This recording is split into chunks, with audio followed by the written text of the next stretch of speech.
Okay, so I'm going to showcase this half kneeling hip flexor stretch, particularly to call attention to the pelvic positioning as a way to pre-tension the front of the hip and get a potentially more effective stretch while also working on contracting, actively pulling yourself into the stretch by contracting the glute. So in this example, I'm going to be stretching my left hip.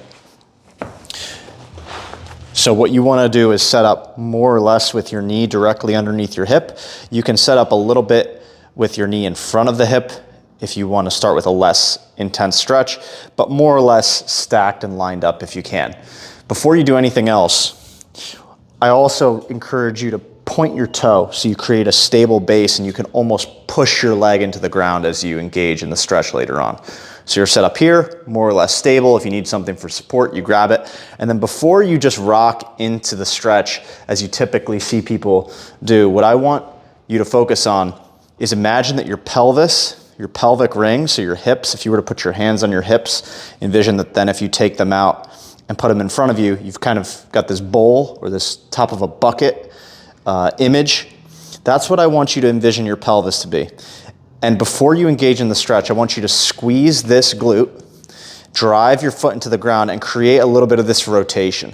So it's almost like subtly thrusting your hips forward.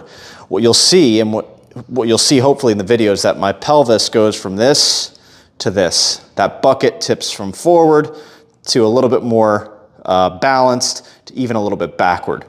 That's going to pre-tension the front of the hip, and you're going to feel that. So I'm going to reset. Squeeze the glute, tuck the hips, then from there, rock in only as far as you can go while maintaining that active contraction of the glute. So I'm maintaining a contraction here. If I go further, my glute just kind of relaxes. I can't maintain that contraction, which is normal. So that's a way to gauge how far into the stretch, how intensely you should go.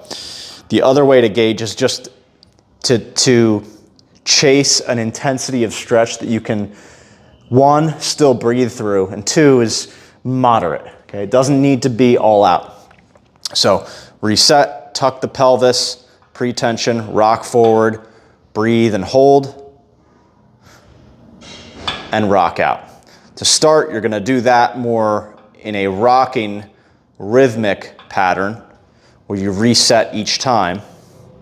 And then as you get comfortable with this and get exposed to this over weeks, you'll progress to a more sustained hold, where going from maybe a 5-second hold to, 5 to 30 seconds hold time. The other way to progress this, to target the lateral flank, particularly on the side of the leg that's down, is to do the same thing, but before you go forward, or even without going forward, you reach across your body. So you kind of lean the hips, you still tuck the pelvis, you still have your foot pointed, and then you just reach across. And you should feel a little bit more engagement here. If you have a target to reach towards, for consistency purposes, that can be good. So if I scoop myself a little bit further forward, I'm more aligned with the upright of this squat rack. So as I engage here, I can reach for that. And what I would do is honestly move a little bit closer so that I can actually touch it. And then over time, I can just work my way further away as I'm able to stretch more intensely, tolerate more stretch. So that is half kneeling hip flexor stretch with an active pelvic tilt, and then half kneeling hip flexor and lateral flank stretch. You can think of this as a hip, that as a hip, and IT band or tensor fascia lata stretch.